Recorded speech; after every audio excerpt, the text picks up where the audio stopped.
resource Japan, our tourism industry is facing new challenges. Responsible tourism, including environmental issues, has become a very important topic. Tokyo is taking strong initiatives in energy, employment, nature conservation, and preservation of our heritage and culture. I am very proud to be a part of this movement. Hi, I'm Mei Ichinose, a Paralympian that represented Japan in the Rio 2016 Paralympic Games. I have high hopes for the Tokyo Metropolitan government, which is proactively pursuing initiatives such as the mandatory installation of solar panels on designated new houses and other small to medium-sized buildings, and promoting wider use of green hydrogen produced from renewable energy. Now is the time to act. Hi, I'm Kensuke Ozawa, editor-in-chief of SDGs Connect, a website specializing in keeping readers in touch with news and info related to SDGs. The Tokyo Metropolitan government is working hard to expand the use of hydrogen energy. They have supported the installation of hydrogen stations and the introduction of fuel cell buses, strengthening the hydrogen supply chain, and are pushing initiatives to further involve the private sector and academia. Now is the time to act.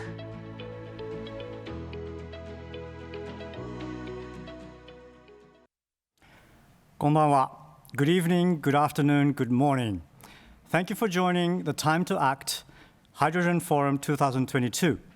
Today's forum is organized by the Tokyo Metropolitan Government. My name is Togo Uchida from IEA Japan. I will be the moderator for this forum. Today, I am excited as we have a great lineup of very influential speakers from across the world who will provide their insights on expanding the use of green hydrogen and accelerating climate action in order to secure a sustainable future.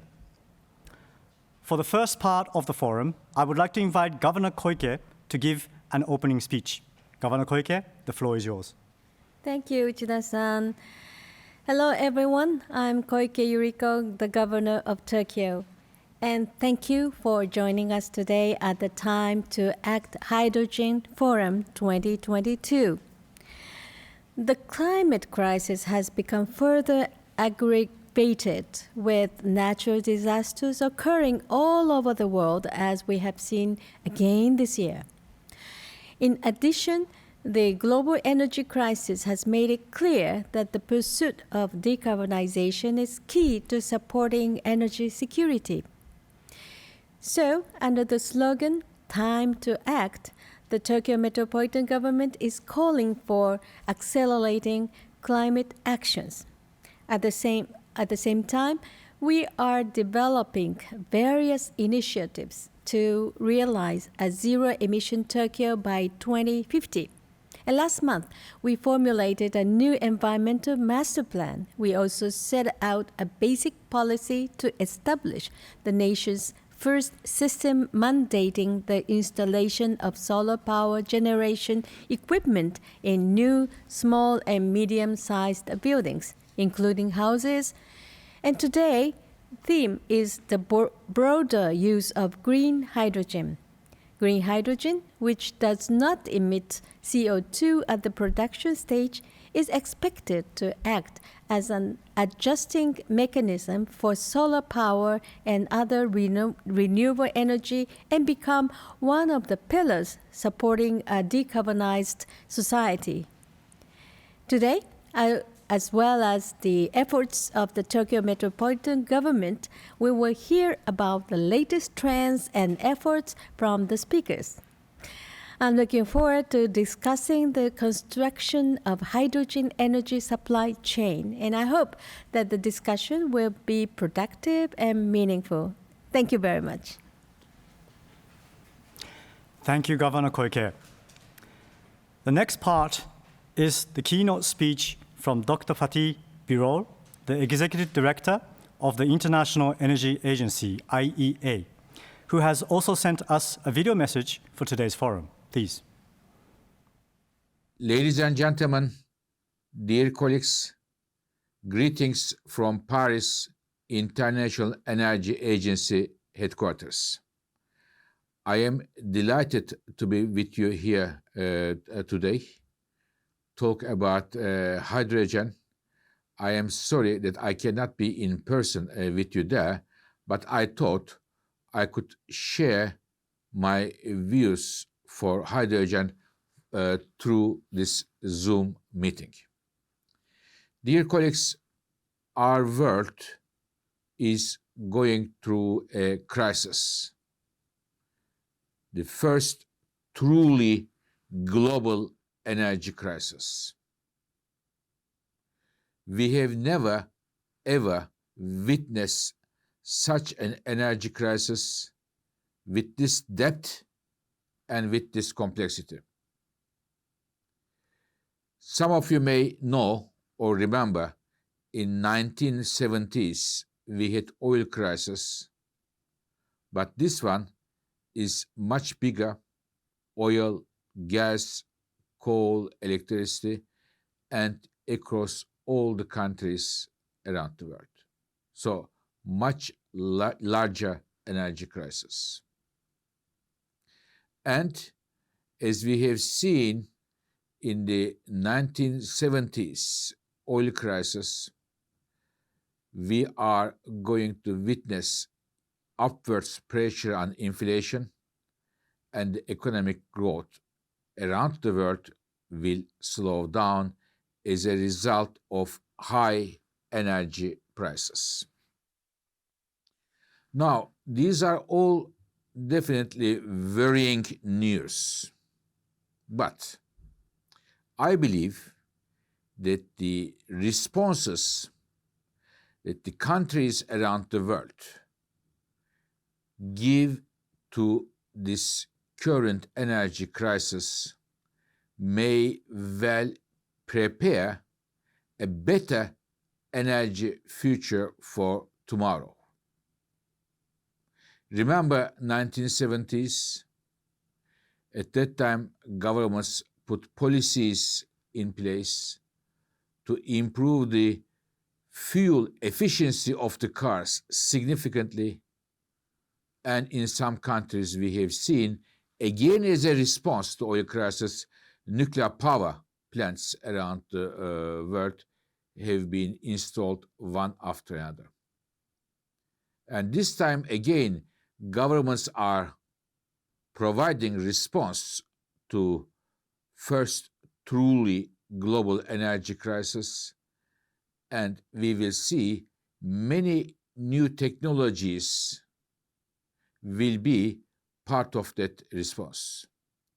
And hydrogen is definitely one of the key responses to our current energy crisis, because hydrogen can help to reduce emissions, but at the same time, it can help to secure our energy system.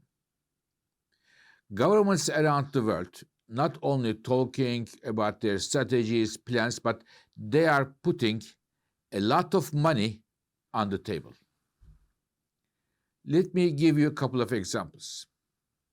Let me start with Japan.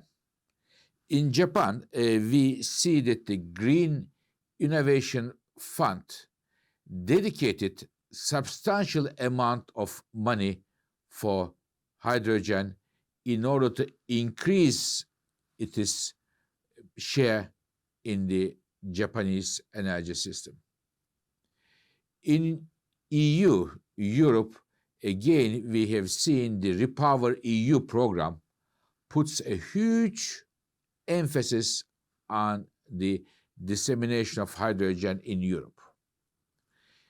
In the United States, the largest economy of the world, again, the United States puts a lot of tax incentives, loan guarantees for hydrogen, manufacturing of electrolyzers in a big time. So as a result of this, I expect that the hydrogen penetration will accelerate in the next years to come. But we are already seeing some of the concrete examples in our energy world. Let me give you again a couple of examples. Only a few months ago, we saw the first shipment ever of liquefied hydrogen from Australia to Japan. And we have seen that the hydrogen is now being used for making steel. And there's a lot of new projects coming in the picture. And we are seeing that the amount of new projects for using hydrogen in steel making is about 5 times higher than what the people thought only last year.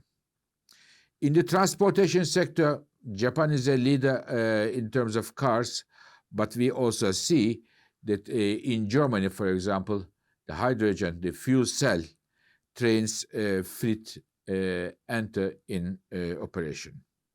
And manufacturing of electrolyzers go from strength to strength, and we do expect the cost of electrolyzers will come down, like we have seen in the solar PV in the last years, and it will be much more affordable for the industry and for the users.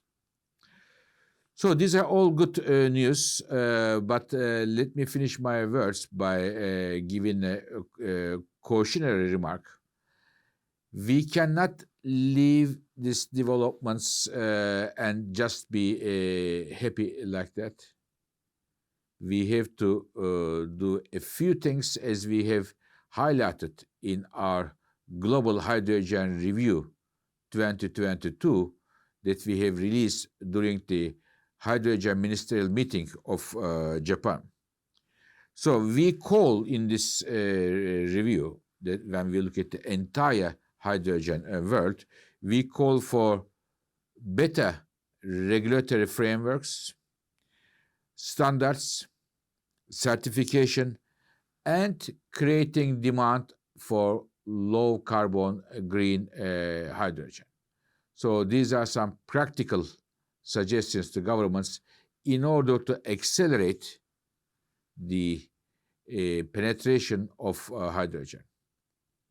Dear colleagues, I believe a new global energy economy is emerging around the world with a lot of renewable projects, efficiency, hydrogen, nuclear, electric cars, and everything.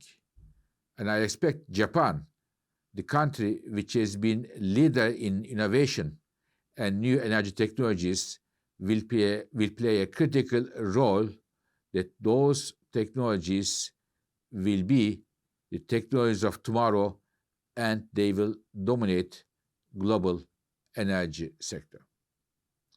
Thank you very much for your attention. Thank you. We are facing truly global energy crisis. We have received a very strong statement from Executive Director of IEA. Thank you very much, Dr. Biro.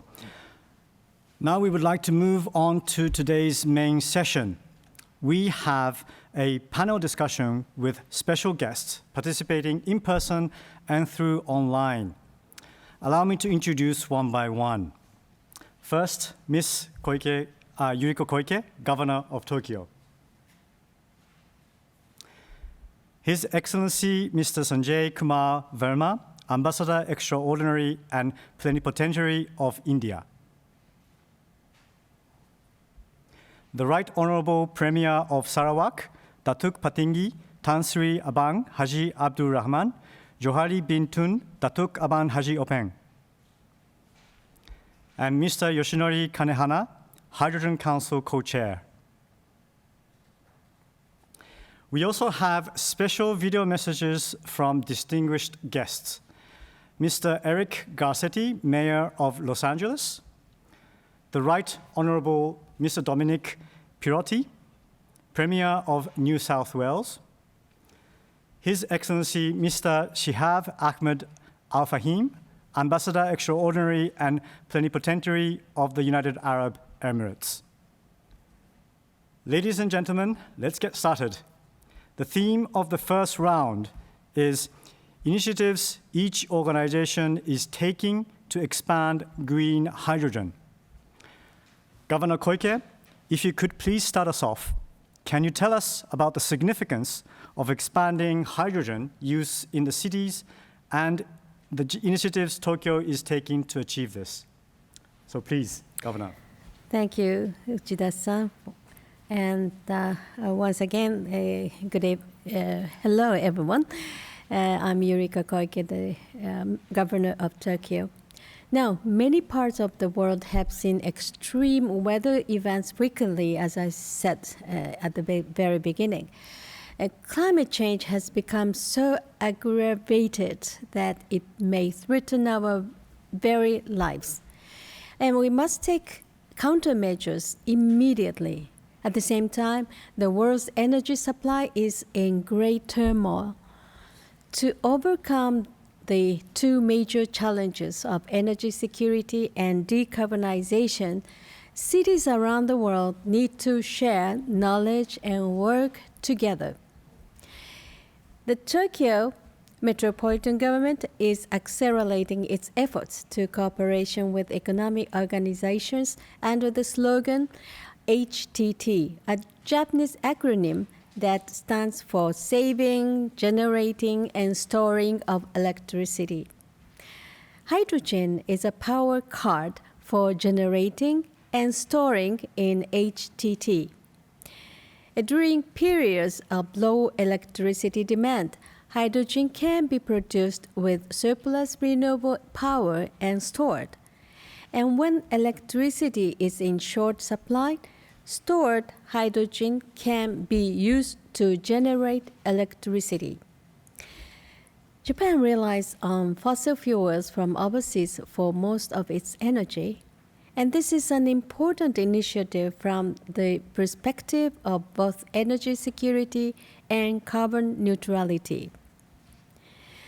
So in the Tokyo 2020 Olympic and Paralympic Games held just last year, we show the world what the hydrogen can work.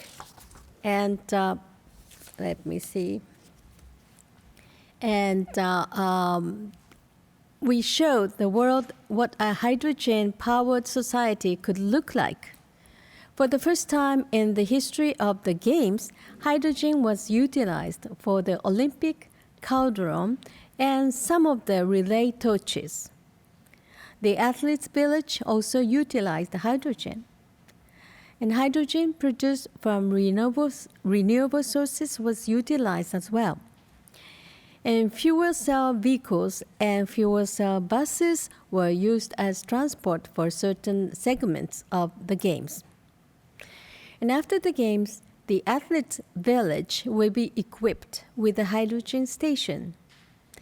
And hydrogen will be supplied to blocks through pipelines, making it the first practical use of hydrogen in this field in Japan.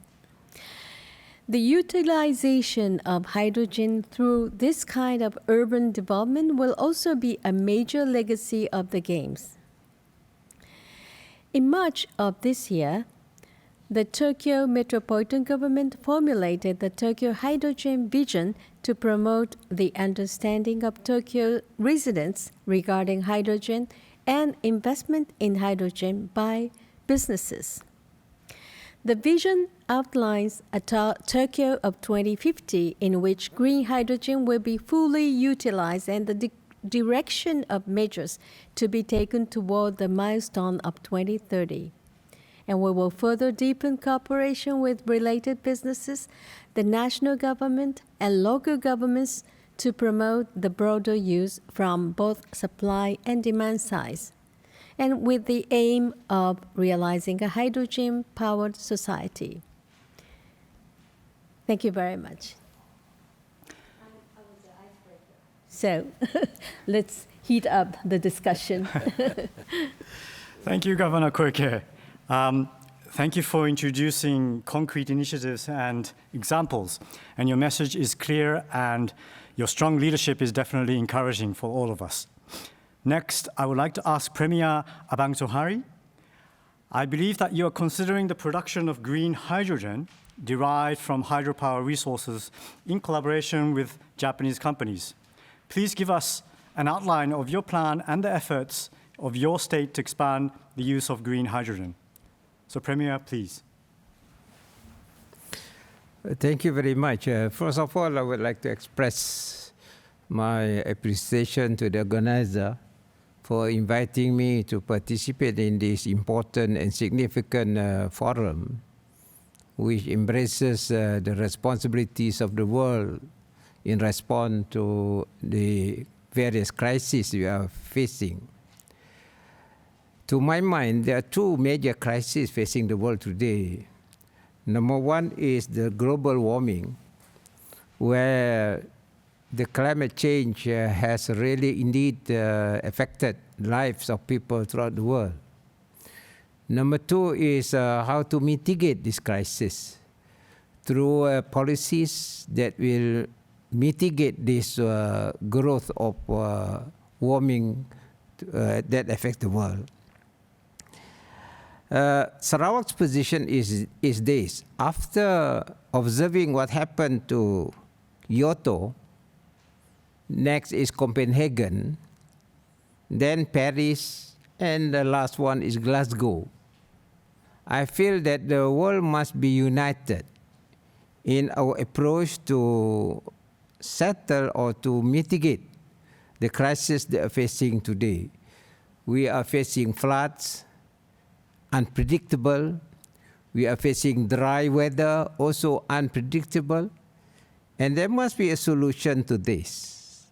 As a result, the Sarawak government initiated the approach to find alternative energy from fossil fuel to fuel cell. That's where we made the study in 2016 to find an application of approach that will mitigate the emission of carbon, which resulted in this warming of the world. So we feel that the alternative energy is fossil fuel, fuel cell through development of hydrogen. And Sarawak government started with the prototype production of hydrogen developed by Sarawak Energy, and it is used through the public transport, buses and cars. And now we are collaborating with Japanese company to find out what we can do to produce hydrogen affordable price, and that can be used by developed countries to mitigate the emission of carbon.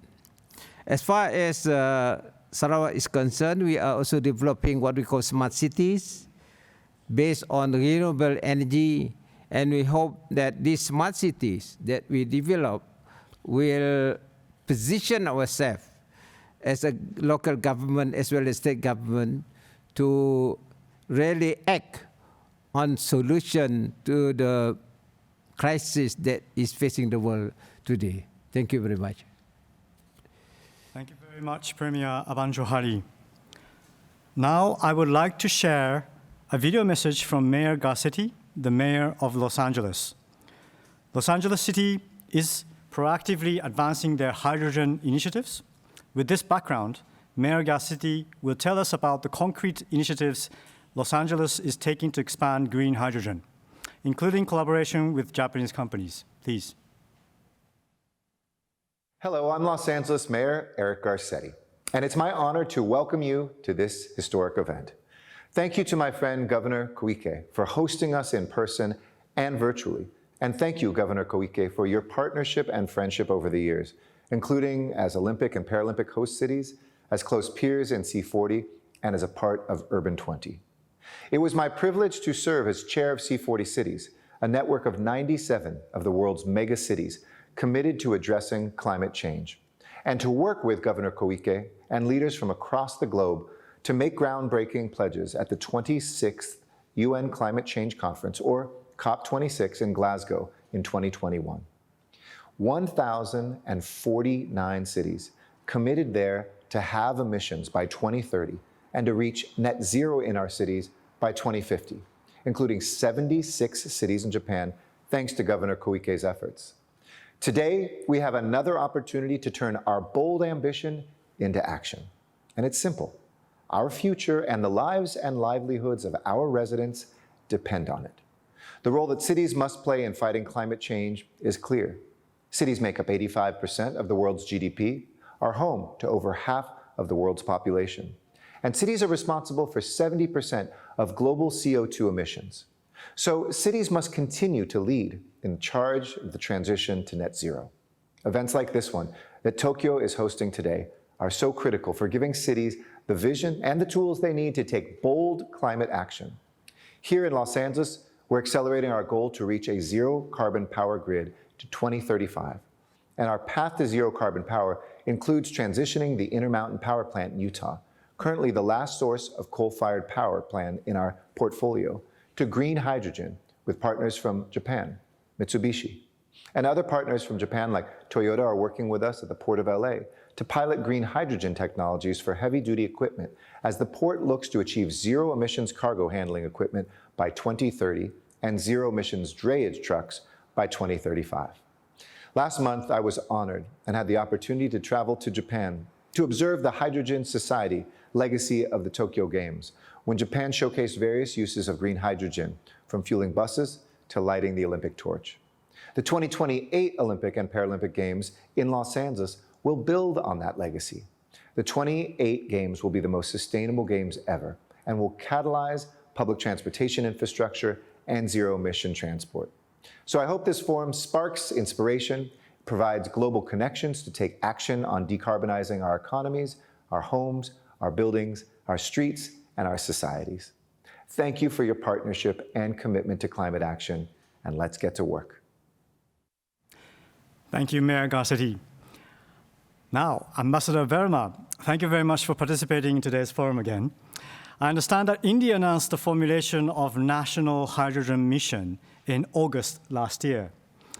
Along with initiatives to promote the use of green hydrogen, I also learned that India, along with the United States, Australia, and Japan, agreed at the Energy Ministers' meeting in July this year to promote technology development for the utilization of hydrogen. So please give us an outline of this project and the efforts of the national government to expand the use of green hydrogen. So please. Thank you very much. First of all, please allow me to extend my gratitude to Governor Koike and the Tokyo Metropolitan Government for having invited me for such an enlightening event. India is undertaking a resolute march towards a sustainable energy future. Prime Minister Narendra Modi's pledge at COP26 towards a net zero India by 2070 promises to accelerate this momentum. On 15th of August 2021, Prime Minister Narendra Modi, on the occasion of 75th Independence Day of India, announced National Hydrogen Mission with an aim of making India a hub for the production and export of green hydrogen. The mission has set an ambitious target of producing 1 million tons of annual green hydrogen by the year 2030. The National Hydrogen Mission proposes a framework for demand creation, support for indigenous manufacturing, research and development, pilot projects in emerging cases, and an enabling ecosystem of policies, regulations, and standards. The Government of India has been supporting a broad-based research, development, and demonstration program on hydrogen energy and fuel. In fact, as we speak, there are 2 hydrogen refueling stations already set up in India, and they are doing their bit to make India net zero emission country. The Gas Authority of India Limited has started India's first pilot project of blending hydrogen in natural gas system, a pilot project for mixing of about 2% by volume hydrogen in city gas stations at various cities in India. It is also setting up a 10 megawatt PEM electrolyzer to produce 4.3 tons per day of green hydrogen. It is in the process of partnering for electrolyzer manufacturing for the production of green hydrogen. India is making efforts to achieve the following, and this is the future. The world's largest electrolysis, that is green hydrogen generation, capacity of over 60 gigawatts or 5 million tons of hydrogen by the year 2030 for domestic consumption. This will help India meet the 500 gigawatt renewable energy target. The world's largest production of green steel at 15 to 20 million tons by 2030, which is a pioneering effort to make green steel mainstream in the world. The world's largest electrolyzer annual manufacturing capacity of 25 gigawatt by the year 2028, delivering affordable ones for India and the world. And the world's largest production of green ammonia for exports by the year 2030, helping India's partners to decarbonize. A little bit on Quad, which you just mentioned. We met July this year, all the Quad members, in the Quad workshop on regulations, codes, and standards for clean hydrogen as part of our efforts under the Quad Clean Energy Pillar and Quad Clean Hydrogen Strategic Initiative to strengthen ongoing initiatives and identify new opportunities in this area. So therefore, all the four countries are together moving forward, and we are resolute in creating a green hydrogen world. Thank you very much, Ambassador Verma. Now, I would like to turn on to Mr. Kanehana. Thank you very much for your participation and participating online from Brussels. I understand that the Hydrogen Council is a federation of CEOs of major hydrogen-related companies around the world, and it issued a report, Hydrogen Insights 2022, last month. Could you tell us about this report? And also, please tell us what your thoughts are on the future direction of green hydrogen trends and the spread of green hydrogen from the corporate perspective. So please. Thank you, Uchida-san. I'd like to thank the Tokyo Metropolitan Government for the opportunity to speak at this Time to Act Hydrogen Forum 2022 today. The Hydrogen Council is a global CEO-led initiative that brings together leading companies with a united vision and long-term ambition for hydrogen to foster the clean energy transition. First of all, the Hydrogen Council believes that renewable delivered hydrogen called green hydrogen and fossil fuel derived hydrogen combined with carbon capture and storage called blue hydrogen are complementary. While green hydrogen production efforts are underway in Japan as well, blue hydrogen is mainly produced overseas. Building out both supply pathways will enable the use of the most attractive resources to decarbonize cost efficiently and rapidly across sectors and regions. Blue hydrogen will be most cost competitive midterm solution in multiple regions, and long-term renewable power generation capacity will be expanded, and green hydrogen will become more competitive source of hydrogen in most regions. Combining the two resources will lead to lower energy system costs overall and the faster transition. Then how to implement such clean hydrogen at scale? The Hydrogen Council released Hydrogen Insight 2022 last month. The report represents an updated perspective on hydrogen market development and actions required to unlock hydrogen at scale. According to the survey, whilst there is positive momentum in developing projects, only about 10% of the investment required for announced project until 2030 have reached final investment decision. Ambition and proposals by themselves do not translate into positive impact on climate change. Investments and implementation on the ground is needed. Both governments and industry need to act to implement immediate actions. Policymakers need to enable demand visibility, roll out funding support, and ensure international coordination. industry needs to increase supply chain capability and capacity, advance project towards a final investment decision, and develop infrastructure for cross-border trade. The Hydrogen Council would like to find the areas of greatest challenge and difficulty to realize hydrogen economy and tackle them together with the public sector. Thank you. Thank you very much, Mr. Kanehana. I think we could see the possibility and potential of hydrogen. At the same time, a challenge is coming emerging. So thank you. Let's move on to the second round. In this round, I would like to ask each of you to share us more specific actions. Governor Koike, now that we have heard everyone's thoughts, could you further elaborate on the direction of Tokyo's future initiatives, please? Well, thank you. And I have learned that countries around the world have begun large-scale green hydrogen production. The Tokyo Metropolitan government has been actively working to expand the use of hydrogen in the mobility field. Excuse me. And let me see.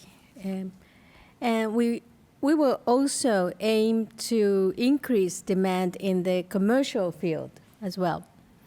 The broader use of green hydrogen is essential in order to achieve zero emission by 2050. This is the message that we have delivered from the Tokyo Metropolitan government. And I'd like to take on the challenge of producing green hydrogen in Tokyo, as well as importing green hydrogen produced overseas.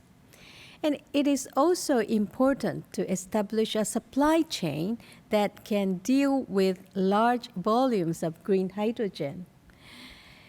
The Tokyo Metropolitan government is holding the Tokyo Green Hydrogen Roundtable to encourage the exchange of opinions with Japanese businesses that are developing advanced projects, such as the establishment of international supply chains. We are exploring specific studies for the broader use of green hydrogen. I would also like to share challenges and knowledge and deepen the collaboration with you actively promoting projects on hydrogen production. So let us all take a series of actions toward stabilizing energy supply and achieving carbon neutrality and create a sustainable society. And thank you very much for your attention. Thank you. Thank you, Governor Koike. I would like to move on to Premier Abanzohari. So I believe your state intends to become a large-scale supply base for green hydrogen in Asia. Please tell us about the direction of future efforts. For example, future development from a global perspective and whether you plan to build an international supply chain with Japan and other countries. So, Premier, please. Thank you. First of all, Sarawak is blessed with energy resource. And we have 70% of our power mix is based on hydropower. And with that production of power, roughly about 4 to 5 gigawatt, we can make use of this power to produce hydrogen. And we have also done our research in order to make sure there is efficient process in terms of hydrogen production in Sarawak. At the moment, we are working very well with Japan through Sumitomo and the other company, Yonos. While at the same time, we are working together with the Korean. We hope by 2027, we can produce 100,000 tons of hydrogen, green hydrogen, and that will be used by the countries, Japan as well as Korea. While at the same time, we are doing research to reduce the cost of producing hydrogen, particularly in terms of electrolyzer. If that happens, then the cost effectiveness of producing hydrogen will be affordable for the rest of the world. With that sort of technology in place, I'm sure that there are a lot of improvement in terms of logistic, to export hydrogen to other parts of the world. And I understand that there is a new technology where you can apply electricity to produce hydrogen, and then through the process of MCH, you can send it direct to the consumer. And this is a very healthy and good improvement in terms of technology with the abundance of energy that we have in Sarawak.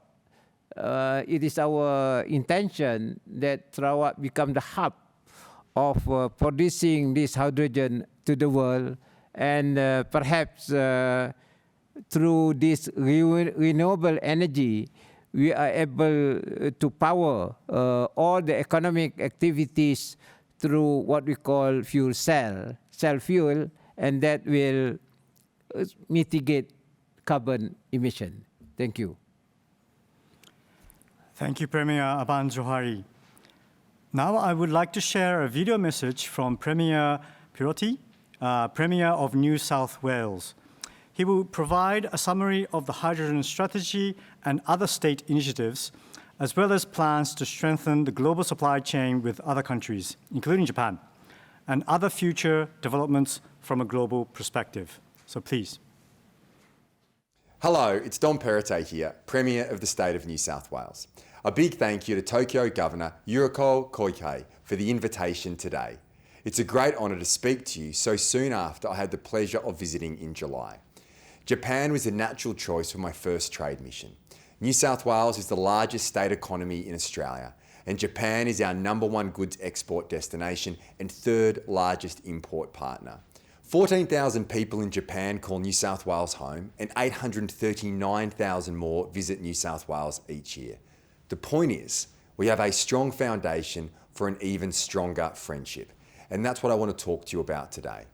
At the top of our list is partnering with you to develop supply chains for green hydrogen. Our ambitious net zero plan targets a 50% emissions reduction by 2030 and net zero by 2050. And the key is clean energy production, particularly green hydrogen.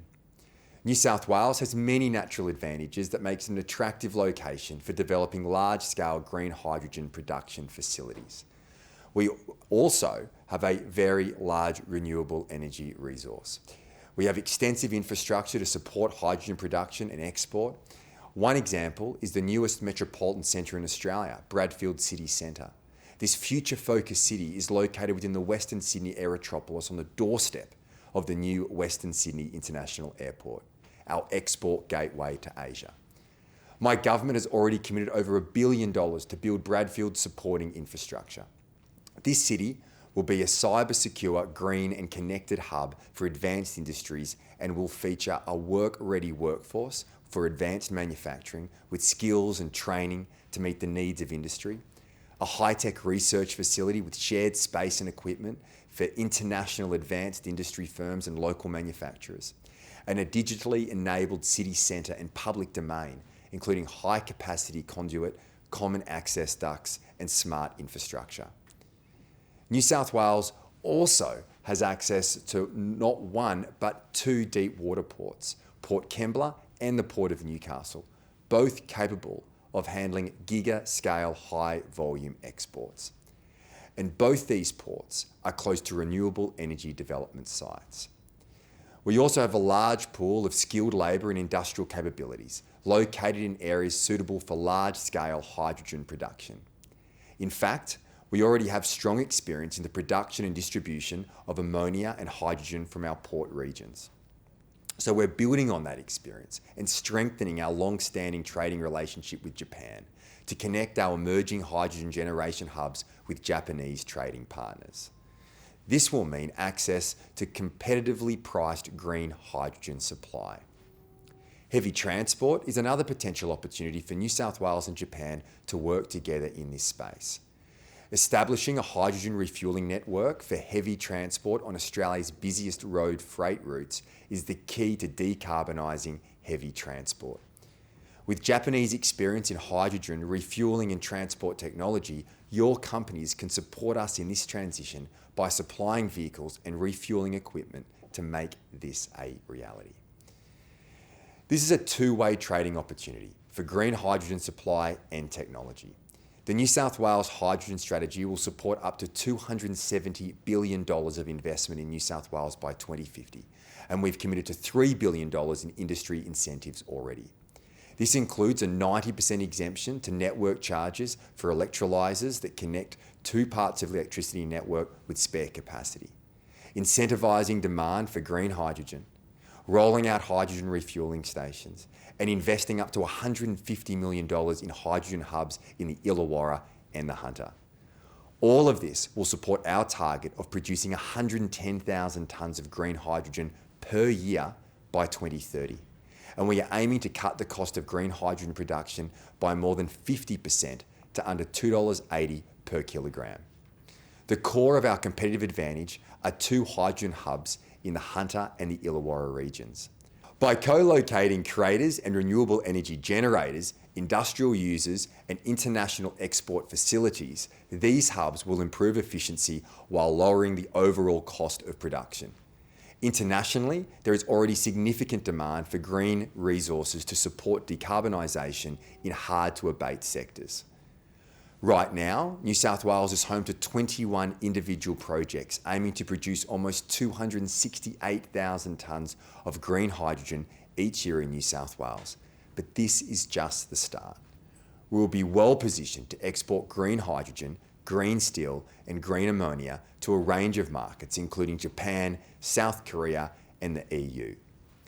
Partnerships are already in place with Germany, Singapore, Japan and the United Kingdom, the Republic of Korea and India to help drive the development of our hydrogen economy.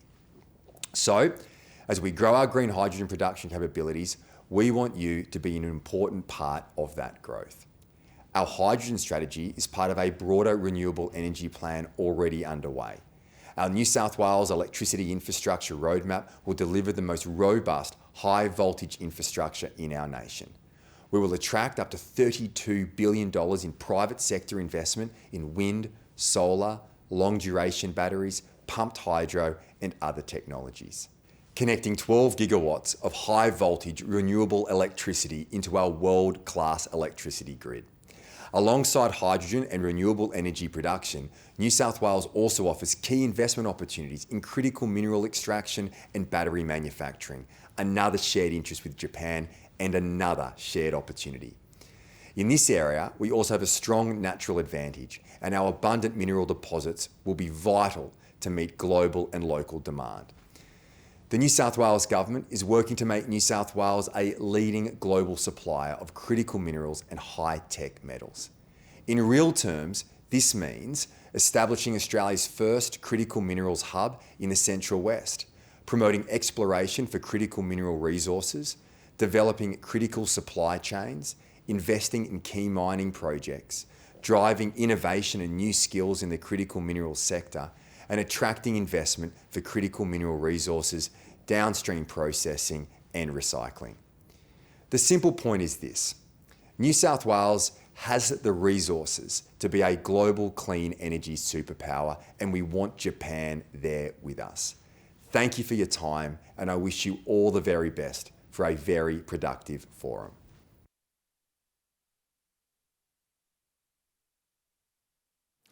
Thank you very much, Premier Pirotit.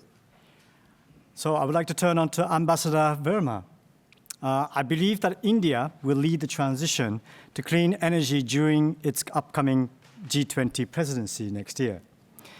In light of this position, please tell us your expectations and thoughts on future collaborations between India, Japan, and Tokyo regarding the adoption of green hydrogen. Please, Ambassador.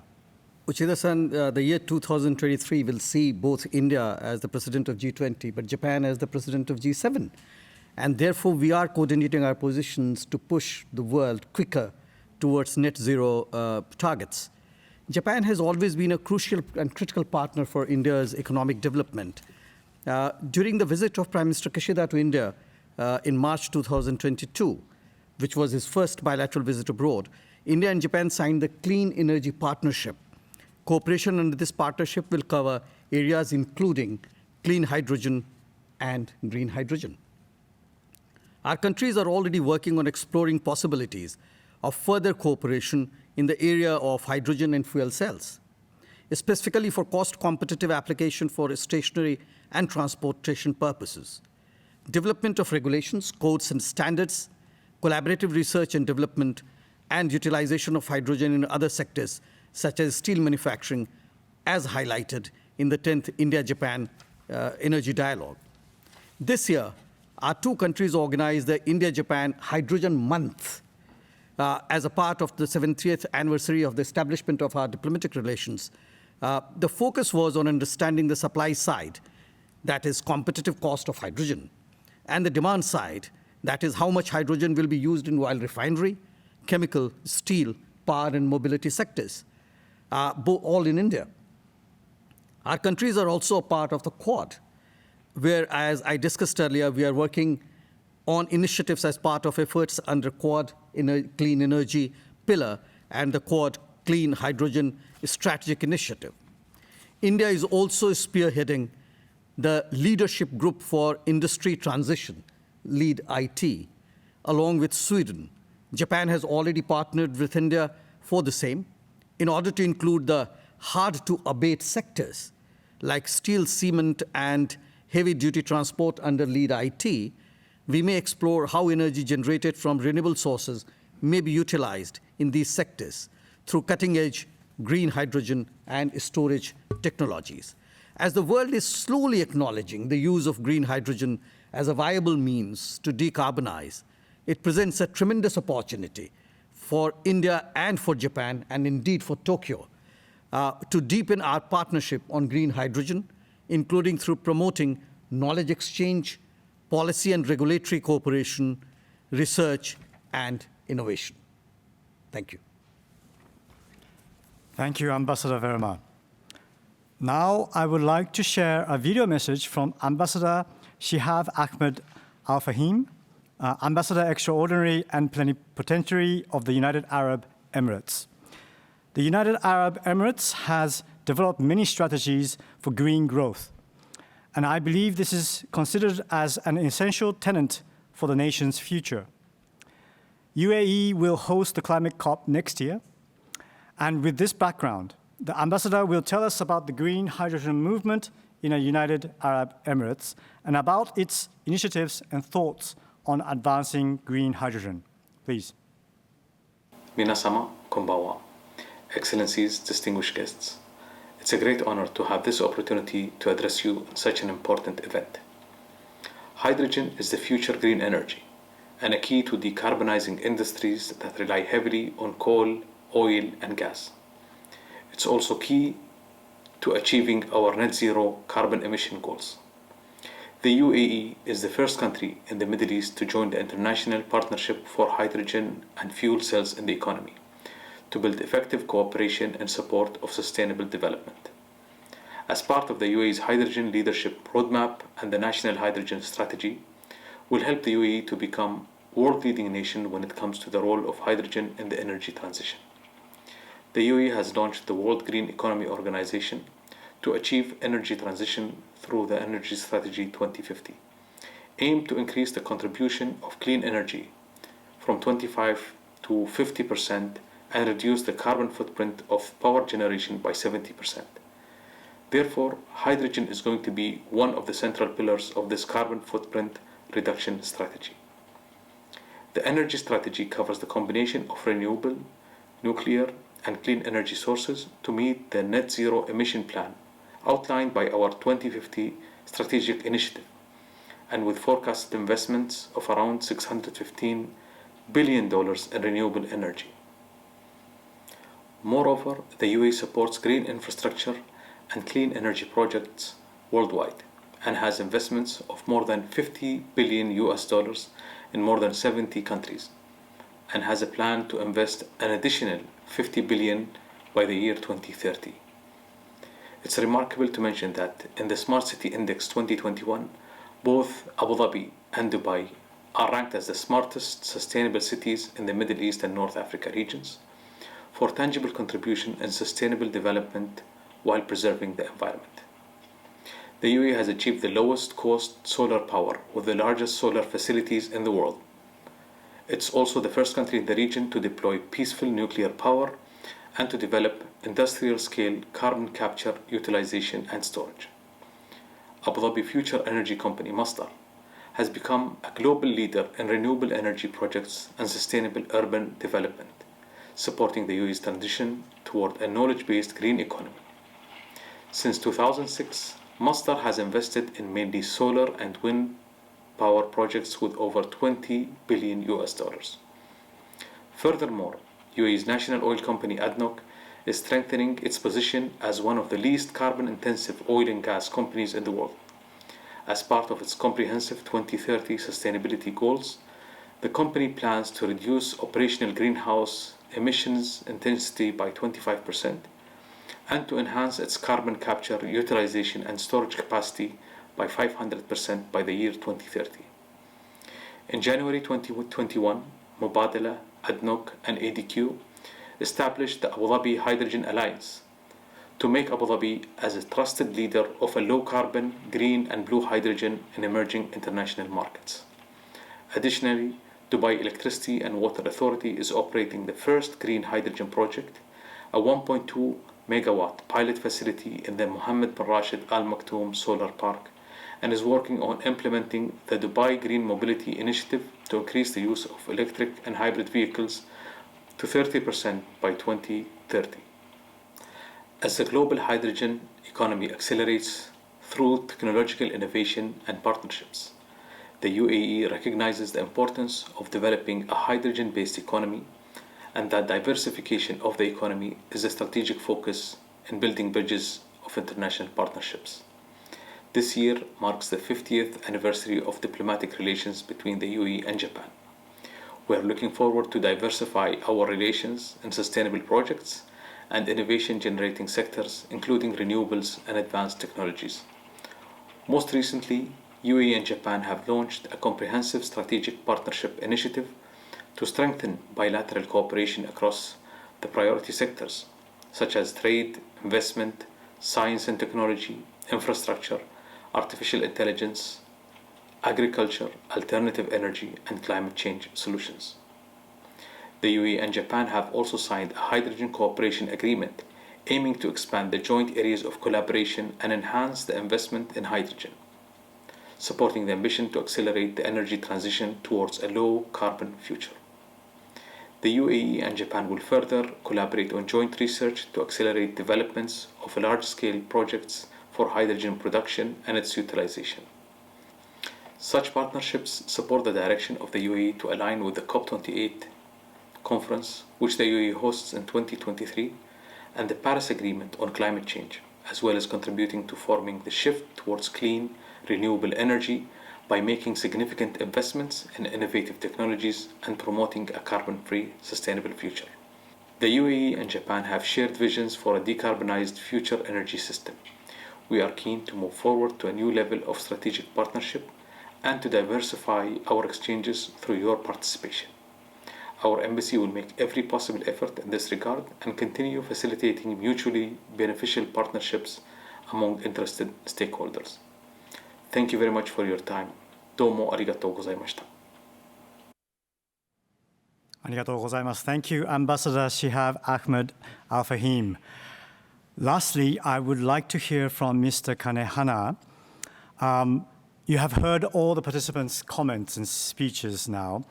And actually, we are in the rare cases that we are ahead of schedule because of your cooperation. Thank you very much. Everybody's punctual. And so we will move on to the last speaker of today's panel. So please, Mr. Kanehana, please tell us about your expectations for a future Tokyo on the spread of green hydrogen and your thoughts on cooperation between private companies and cities. So Mr. Kanehana, please. Yep, thank you, Uchida-san. The Hydrogen Insight 2022 report mentioned earlier identified that the urgent need for policymakers is to enable demand visibility, roll out funding support, and ensure international coordination in order to promote hydrogen deployment. Of course, we'd like to see Tokyo Metropolitan Government and other local governments take such actions. For example, provide incentives to first movers to introduce clean hydrogen technology locally, or set ambitious targets toward decarbonization. But we would especially like to expect local governments which are in position closer to their citizens to ensure the social acceptance of hydrogen. As people become more familiar with the climate change issue, they are more interested in environment and energy than ever before. However, even though people generally understand the importance of renewable energy in achieving decarbonization, only a limited number of people understand the role that hydrogen can play. In order to promote the use of hydrogen in society, it is utmost importance to make the general public aware of hydrogen and to gain their acceptance. In particular, many people are concerned about the safety of hydrogen, and careful explanations are essential. Actually, Kawasaki Heavy Industries has been conducting several hydrogen demonstration projects in multiple locations in Japan and Australia with partner companies. And we strongly feel that we could not accomplish those projects without understanding of the local communities. I hope that the industry will work together with local government to make the role of hydrogen widely known, not only to adults, but also to the younger generation who will lead the future. Once Tokyo has established a model area where clean hydrogen is actually introduced through such efforts, the model can be expanded to other areas through cooperation amongst local governments, which is useful to share knowledge and experience. This will lead to acceleration in hydrogen deployment. Thank you. Thank you, Mr. Kanehana. As we have a slightly more time for discussion, allow me to ask one more question to you, Mr. Kanehana. You highlighted the importance of the understanding of the local community for social acceptance. And we understand that local government have a very important role to play. But on the other hand, I also presume that private companies, as you represent, have took some specific actions that you implemented to gain the understanding of the community. Could you please help us to be more enlightened to understand what kind of activities you have conducted and what cities can do to help that activity? So please, Mr. Kanehana. Yep, yes.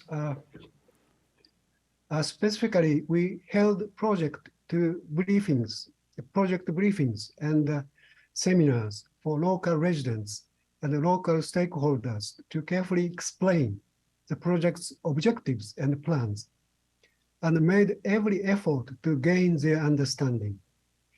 However, there are still only a few people who know that hydrogen can be used as energy in the first place. And it was necessary for us to start with what hydrogen is and what role it can play toward decarbonization. We feel that the general public is more receptive and trusting of such explanations of what hydrogen is and its benefit if they are provided by local governments, which are in neutral position and do not engage in corporate activities, rather than by private companies. We also feel that if the local government studies the revitalization of the community through the introduction of hydrogen and communicates this to the public, it will be even more persuasive. The focus tends to be on the negative aspects of hydrogen, such as its hazardous But because people tend to fear hydrogen more than reality, we feel that efforts to improve social acceptance are necessary. I hope that the industry and the local governments will work together to enhance social acceptance. Thank you. Thank you very much for that comment. Yes, the local government can enable the persuasive power to make this social acceptance a reality. And the forum like today will help to create such understanding to the general public. So thank you very much, Mr. Kanehana. So we are almost to the end. So now I would like to invite Governor Koike back for her closing remarks. Please, Governor. Well, thank you for your cooperation to make the forum energetic and saving time and saving energy and delivering good messages to the public and to the citizens of the world. So today you have shared ideas toward the establishment of a hydrogen supply chain, advanced efforts in the use and production of hydrogen, and cooperation with Tokyo and Japan. Now, I would like to thank you all again for this opportunity. Now, I hope to deepen collaboration with those who have joined us today. Let's advance efforts such as establishing international supply chains toward the promotion of green hydrogen, which is a pillar of decarbonization and energy security. I would like to express here, alongside those who also agree, a joint message for the broader use of green hydrogen, showing that we will lead the world through effective initiatives.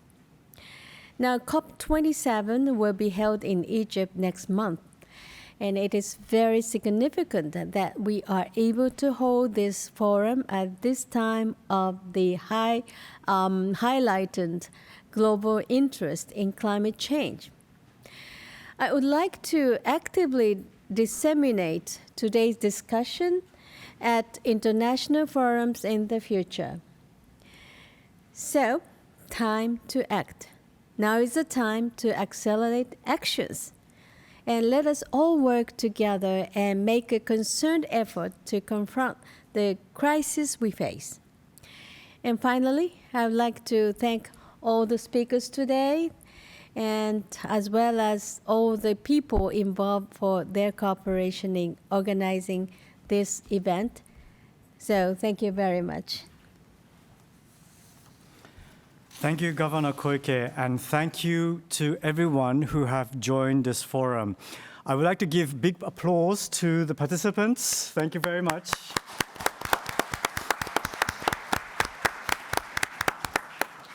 I hope you have enjoyed the great variety of speakers today who have helped us to grasp the scale and the speed of investments going towards hydrogen, making the green hydrogen a source of key energy for us to move towards zero-carbon society. I would like to also thank many staff who have worked tirelessly to make this forum a success. And with this, I would like to announce the closure of this forum. Thank you very much. Thank you so much.